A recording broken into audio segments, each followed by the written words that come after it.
Hello दोस्तों, नमस्कार दोस्तों। हमारे यूट्यूब चैनल पर आप सभी का स्वागत है।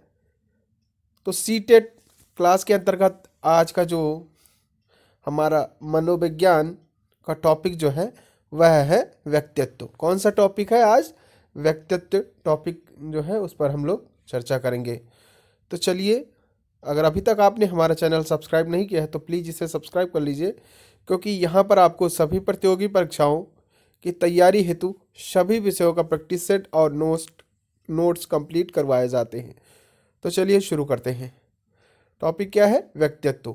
व्यक्तित्व व्यक्तित्व जो है पर्सनालिटी शब्द का हिंदी रूपांतर है। किसका? पर्सनालिटी शब्द का हिंदी रूपांतर है, जो परसोना परसोना शब्द जो कि लैटिन भाषा से बना हुआ है। परसोना का अर्थ होता है मुखौटा, नकाब या मास्क। ठीक है, क्या होता है? मुखौटा, नकाब या मास्क होता है इसका अर्थ। अल्पोर्ट के अनुसार जो है व्यक्तित्व उन मनोशारीरिक तत्वों का गतिशील संगठन है जो वातावरण के साथ समायोजन स्थापित करता है। ठीक है, अल्पोर्ट के अनुसार इन्होंने क्या बताया कि व्यक्तित्व उन मनोशारीरिक तत्वों का गतिशील संगठन है जो वातावरण के साथ समायोजन स्थापित करता है। कैडल महोदय के अनुसार इन्होंने व्यक्तित्व को कैसे परिभाषा दी है? इन्होंने बताया कि व्यक्तित्व वह है जिसके द्वारा हम भविष्यवाणी कर सकते हैं और कोई व्यक्ति परिस्थिति या क्षेत्र में कैसे कार्य करता है यह पता कर सकते हैं। व्यक्तित्व का वर्गीकरण। कैसमर या क्रेचमर ने शारीरिक रचना के आधार पर व्यक्तित्व को 4 भागों में बांटा है। किसने? क्रेसमर या कैचमर ने व्यक्तित्व को जो है 4 भागों में बांटा है। तो कौन कौन से भाग है आइए देखते हैं। तो पहला जो है वह स्थूल काय है, जो कि पिकनिक है। नाटे एवं गोल मटोल व्यक्ति कैसे होते हैं? तो आलसी प्रवृत्ति के होते हैं। सुडोल काय एथलेटिक्स टाइप के, यह जो है खिलाड़ी प्रवृत्ति के होते हैं। छीड़ काय एथेनिक होते हैं, जो कि दुर्बल शरीर वाले होते हैं। तथा मिश्रित काय डीरा प्लास्टिक, ये मिले जुले टाइप के होते हैं। यह रहे आपके 4 टाइप के प्रकार, आकार वाले होते हैं। ये मिले जुले आकार वाले, यानी जो मिश्रित काय होते हैं या मिले जुले, यानी तीनों रूप का मेल होता है। सेल्डन के अनुसार शारीरिक रचना के आधार पर 3 भागों में बांटा है। तो सेल्डन ने शारीरिक रचना पर 3 आधार पर बांटा है। तो कौन कौन से है? गोलाकार यानी एडोमोर्फिक, आयताकार मेसोमोर्फिक, लंबाकार एक्टोमोर्फिक। तो यह जो है 3 टाइप के हैं, जो कि सेल्डन महोदय ने इसको वर्गीकृत किया है यानी बांटा है। सेल्डन ने स्वभाव के आधार पर भी व्यक्तित्व को 3 भागों में बांटा है। अब आप लोग सोच रहे होंगे इसमें क्वेश्चन किस टाइप के आएंगे। तो क्वेश्चन ऐसे ही आ जाएंगे इसमें कि सेल्डन द्वारा व्यक्तित्व के स्वभाव के आधार पर कितने भागों में बांटा गया है। तो उसमें 3, 4 या ऐसे ही कुछ ऑप्शन दे देंगे और उसमें आपको टिक करना रहेगा। तो यहाँ पर आपको याद रखना है कि स्वभाव के आधार पर व्यक्तित्व को 3 भागों में किसने बांटा है? सेल्डन महोदय ने बांटा है। पहला जो है विसेरोटॉनिक, दूसरा है सोमेटोटॉनिक, तीसरा है सेरिब्रोटॉनिक। तो विसेरोटॉनिक में जो आता है वह मस्त मौला, खाना पीना पसंद करने वाला, आराम पसंद करने वाला, वह व्यक्ति जो है विसेरोटॉनिक के अंतर्गत आता है। सोमेटोटॉनिक के अंतर्गत कर्मठ, शक्तिशील, साहसी और स्पष्ट भाषी जो होता है वह सोमेटोटॉनिक के अंतर्गत आता है। तथा जो नेक्स्ट यानी तीसरा है वह है सेरिब्रोटॉनिक। यह जो है हैरान, परेशान, दुखी, संकोची टाइप का व्यक्ति होता है। अब आइए देखते हैं हिप्पोक्रेटिस का वर्गीकरण। इन्होंने द्रव्य व स्वभाव के आधार पर व्यक्ति को 4 भागों में बांटा है। कितने भागों में बांटा है? 4 भागों में बांटा है। पहला जो है कफ प्रवृत्ति।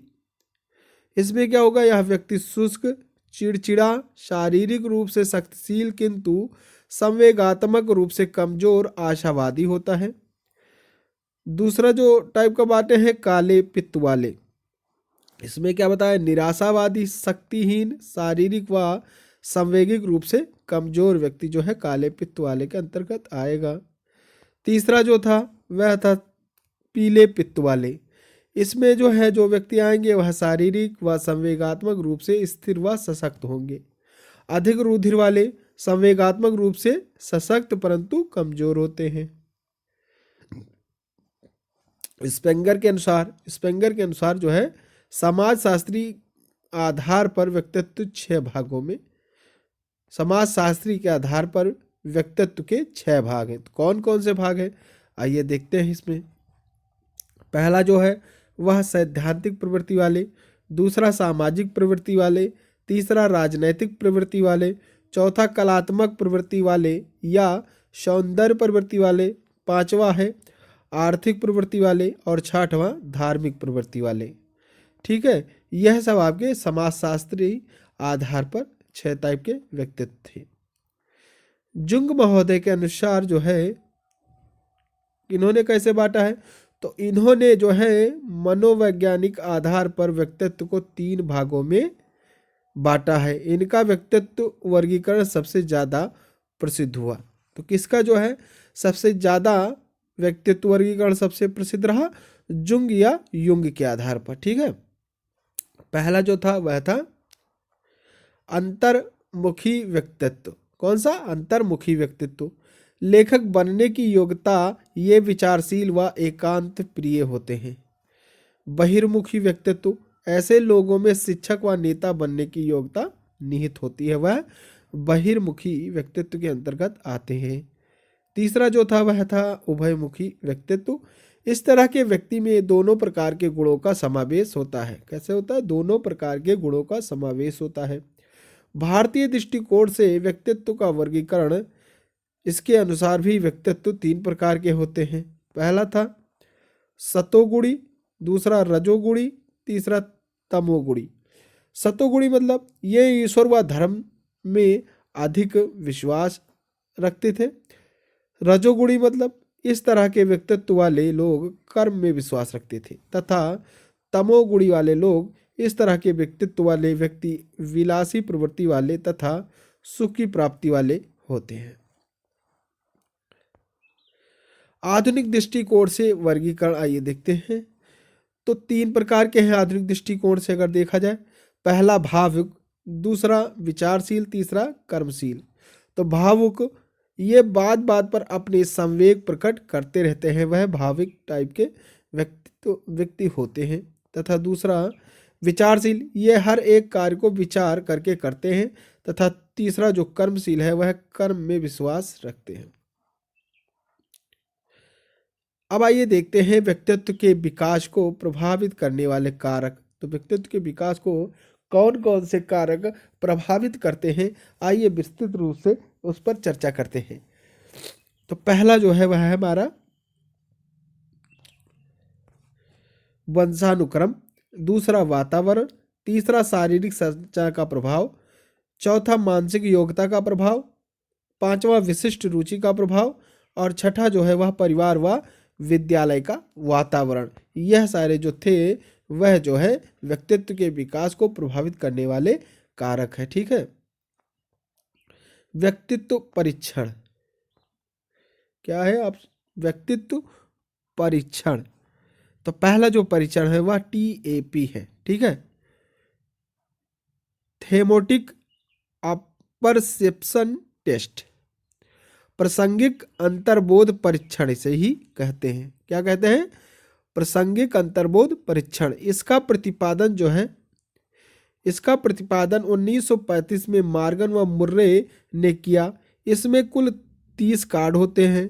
10 कार्ड पर पुरुष के चित्र तथा 10 कार्ड पर महिला के चित्र, बाकी 10 कार्डों पर दोनों से संबंधित चित्र होते हैं। इन कार्डों को वितरित करके कहानी लिखने को कहा जाता है। ठीक है, इस टाइप के जो होते हैं, इसमें 10-10 कार्ड जो है महिला पुरुष के तथा 10 कार्ड दोनों यानी महिला पुरुष दोनों के होते हैं और उनको दे करके कहानी लिखने के लिए कहा जाता है। यह प्रायः 14 वर्ष से अधिक उम्र के बालकों के लिए प्रयोग की जाती है। ठीक है, नेक्स्ट जो टेस्ट है वह है कैट यानी चिल्ड्रन अपरसेप्शन टेस्ट, बाल श्रम प्रत्यक्ष परीक्षण इसको हिंदी में भी कहते हैं। इसके प्रतिपादक जो है लियोपोल्ड वेल्क हैं, जिन्हें बेलाक के नाम से जानते हैं। इन्होंने जो है 1948 में इसका जो है परीक्षण लागू किया था तथा अर्नेस्ट क्रिस ने इसके विकास में योगदान दिया था। इसमें कार्डों की संख्या 10 होती है। इन कार्डों पर जानवरों के चित्र बने होते हैं। यह परीक्षण 3 से 11 वर्ष के बालकों के लिए उपयोगी होती है।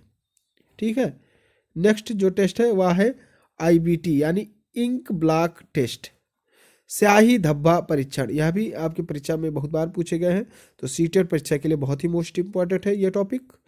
इसका प्रतिपादन 1921 में हरमन रोड्सी ने किया था। किसने किया था? हरमन रोड्सी। किस टेस्ट का जो है प्रतिपादन? आईबीटी इंक ब्लॉक टेस्ट यानी स्याही धब्बा परीक्षण। तो इसमें कार्डों की संख्या 10 होती है। कितने कार्ड होते हैं इसमें? 10 कार्ड होते हैं। 5 कार्डों पर काले व सफेद धब्बे, बाकी 5 कार्डों पर विभिन्न रंगों के धब्बे होते हैं। ठीक है, नेक्स्ट है एससीटी यानी संदेश कंप्लेंट टेस्ट यानी वाक्य पूर्ति परीक्षण। इस परीक्षण के प्रतिपादक पाइन एंड टेंडलर हैं। इस एससीटी के जो है प्रतिपादक कौन थे? पाइन एंड टेंडलर तथा रोटर्स ने इसके विकास में महत्वपूर्ण योगदान दिया। उदाहरण में, मैं तब बहुत खुश होता हूं जब मेरे माता पिता मुझे प्यार देते हैं ... ठीक है, स्वतंत्र शब्द सहचर परीक्षण। यह एक मनोविश्लेषणात्मक विधि है। इसके प्रतिपादक फ्रांसिस गाल्टन हैं, जो कि 1879 में तथा सहयोगकर्ता जो है विलियम वुंट थे। इस परीक्षण में व्यक्तित्व मापन के अलावा कई मनोवैज्ञानिक रोगों का इलाज भी किया जाता है। किस विधि द्वारा? स्वतंत्र शब्द सहचर परीक्षण द्वारा। आत्मनिष्ठ विधियां, कौन सी विधियां हैं? आत्मनिष्ठ विधियां, आत्मकथा या अंतर्दर्शन विधि। इसके प्रवर्तक जो है वुंड तथा टीशनर थे। यह एक प्राचीनतम विधि है। इसका प्रयोग वर्तमान समय में नहीं किया जाता है। किसका? आत्मकथा या आत्मदर्शन विधि का जो है इस समय प्रयोग नहीं किया जाता है। व्यक्ति इतिहास विधि, जीवनकृत विधि या कैश इरस्टी विधि। आपको यह तीनों लिख लेना है, या एक ही नाम है, आप किसी नाम से भी क्वेश्चन पूछ सकता है। व्यक्ति इतिहास विधि या जीवनकृत विधि या केस स्टडी। इसके प्रवर्तक जो है टाइड मैन है। आपको लिख लेना है इसमें कि इन सभी के प्रवर्तक कौन थे? टाइड मैन थे। निदानात्मक अध्ययन की सर्वश्रेष्ठ विधि है। असामान्य बालकों के लिए बहुत उपयोगी होती है। ठीक है, प्रश्नावली विधि। इस विधि का आरंभ वुडवर्थ ने किया। प्रश्नावली विधि का जैसे क्वेश्चन करते हैं कि तुम्हारा नाम क्या है, तो यह जो है प्रश्न हुआ। तो इस विधि के प्रवर्तक जो थे वह वुडवर्थ महोदय थे। इस परीक्षण में छोटे छोटे प्रश्नों को संग्रहित किया जाता है और लोगों को वितरित करके उत्तर मांगे जाते हैं। ठीक है, इसमें क्वेश्चन किया जाता है और उनसे उत्तर मांगा जाता है। नेक्स्ट है साक्षात्कार विधि। यह वार्तालाप का एक वक्र है। इसमें व्यक्ति और परीक्षणकर्ता आमने सामने होते हैं। इसमें प्रश्नों का कोई बंधन नहीं होता है और ना ही समय का। इसका प्रारंभ यूएसए से हुआ है। कहाँ से हुआ है? यूएसए से हुआ है। अब आइए देखते हैं वस्तुनिष्ठ विधियां। इसे हम निरीक्षण विधि, बहिर्दर्शन भी दोनों नाम से जानते हैं, चाहे इसे निरीक्षण विधि कहिए या बहिर्दर्शन कहिए। इसके जो प्रवर्तक हैं वह वाटसन महोदय हैं। इस विधि के अंतर्गत व्यक्ति के व्यवहार का भिन्न भिन्न परिस्थितियों का अध्ययन किया जाता है और व्यक्तित्व के मापन का परीक्षण करते हैं। समाज मिति विधि। कौन सी विधि है? समाज मिति विधि। इसके प्रवर्तक J.L. मोरेनो हैं। ठीक है। इसमें सामाजिकता के बारे में समाज के व्यक्तियों से जानकारी लेकर व्यक्तित्व का निर्धारण करता है। मतलब इसमें क्या होता है कि समाज के व्यक्तियों से जानकारी ली जाती है और उसी हिसाब से व्यक्तित्व का निर्धारण किया जाता है। तीसरा है कर्म निर्धारण मापनी, जिसे हम रेटिंग स्केल के नाम से भी जानते हैं। तो इसके प्रतिपादक यस्टन थे। इसमें क्रमशः पूर्ण सहमत, सहमत, अनिश्चित, असहमत, पूर्ण असहमत, इनके आधार पर व्यक्तित्व का परीक्षण होता था। ठीक है।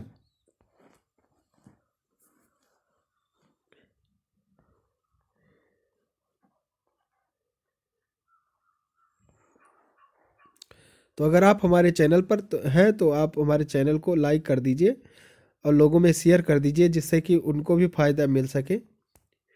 ठीक है। क्योंकि यहाँ पर आपको बहुत ही इम्पोर्टेंट और बहुत ही अच्छे क्वेश्चन मिलते हैं जो कि परीक्षा की दृष्टि से अति महत्वपूर्ण होते हैं। तो आइए देखते हैं नेक्स्ट टॉपिक जो है समायोजन है। कौन सा टॉपिक? समायोजन, जिसे इंग्लिश में एडजस्टमेंट कहते हैं। समायोजन के से तात्पर्य व्यक्ति की आवश्यकताएं व उनको पूरा करने वाली परिस्थितियों के बीच तालमेल स्थापित करने से है। स्कीनर के अनुसार समायोजन एक अधिगम प्रक्रिया है। क्या है? समायोजन एक अधिगम प्रक्रिया है। मानसिक रोग, तनाव, दुश्चिंता, दबाव, प्रेशर, भग्नाशा, कुंठित, द्वंद्व या संघर्ष। ठीक है। यह जो है मानसिक रोग के अंतर्गत आते हैं। मानसिक रोगों से बचने के उपाय कौन कौन से हैं? तो प्रत्यक्ष हैं और अप्रत्यक्ष, दो प्रकार से हैं।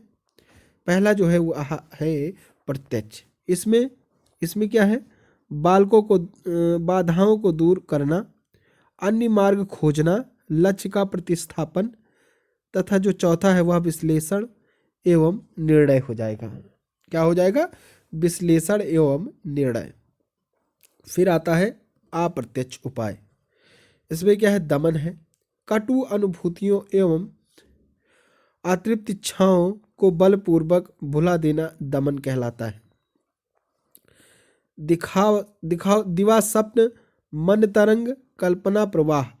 जिन इच्छाओं की पूर्ति वास्तविक जीवन में नहीं होती है उनको कल्पनाओं के माध्यम से पूर्ण करके संतुष्ट प्राप्ति की जाती है, वह जो है अप्रत्यक्ष उपाय कहलाते हैं।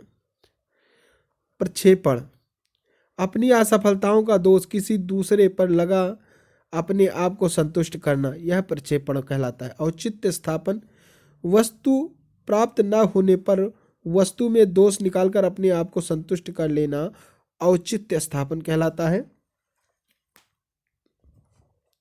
आश्रित होना, क्या है? आश्रित होना। कर्महीन व्यक्ति पूरी तरह से दूसरों पर निर्भर होकर दूसरों पर समायोजित होता है, उसे आश्रित होना कहते हैं। प्रतिगमन, यदि वर्तमान स्थिति व्यक्ति को तनाव देती है तो वह पूर्व की स्थिति और लौट आता है। क्या होता है? यदि वर्तमान स्थिति व्यक्ति को तनाव देती है तो वह पूर्व की स्थिति की ओर लौट आता है। आक्रामक उपाय, यदि कोई व्यक्ति आपके आत्मसम्मान को ठेस पहुंचाता है तो आप उस पर आक्रामक होकर अपने आप को संतुष्ट करते हैं। ठीक है। नेक्स्ट है मनोविश्लेषणात्मक सिद्धांत। कौन सा सिद्धांत है? मनोविश्लेषणात्मक सिद्धांत। इसके प्रतिपादक ऑस्ट्रिया के मनोवैज्ञानिक सिगमंड फ्रायड थे। किसके? मनोविश्लेषणात्मक के प्रतिपादक कौन है? ऑस्ट्रेलिया के मनोवैज्ञानिक सिगमंड फ्रायड थे। इन्होंने मन की 3 दशाएं बताई हैं। कितनी दशाएं बताई हैं? मन की 3 दशाएं बताई हैं। पहला जो था वह चेतन बताया इन्होंने। चेतन का संबंध वर्तमान से होता है। यह मस्तिष्क को जागृति अवस्था होती है। संपूर्ण मन का 1/8 या 1/10 भाग होती है। यह अचेतन का वह भाग होता है जो तत्कालिक ज्ञान से संबंधित होता है, जैसे परीक्षा भवन में प्रश्नों का उत्तर लिखते रहना।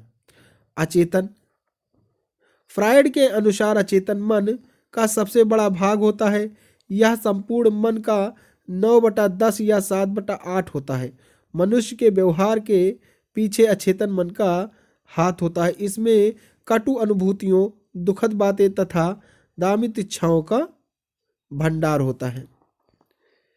नोट में आइए देखते हैं। पानी में तैरते बर्फ के टुकड़े के समान डूबा हुआ भाग अचेत तथा दिखाई देने वाले भाग चेतन होता है। अर्धचेतन, यह चेतन अवस्था की ऊपरी सतह होती है। यह चेतन व अचेतन के बीच की अवस्था मानी जाती है। कुछ यादें ऐसी भी होती हैं जो आसानी से बिना प्रयास किए चेतन अवस्था में आ जाती हैं और कुछ नहीं आ पाती हैं, जैसे जीभ का लड़खड़ाना, परिचित नामों को भूल जाना। व्यक्तित्व संरचना के आधार पर मन की 3 अवस्थाएं होती हैं। व्यक्तित्व संरचना के आधार पर मन की कितनी अवस्थाएं हैं? तो मन की 3 अवस्थाएं हैं। इदम, जिसे आईडी कहते हैं इंग्लिश में। फ्रायड ने इदम को सर्वाधिक महत्व दिया है।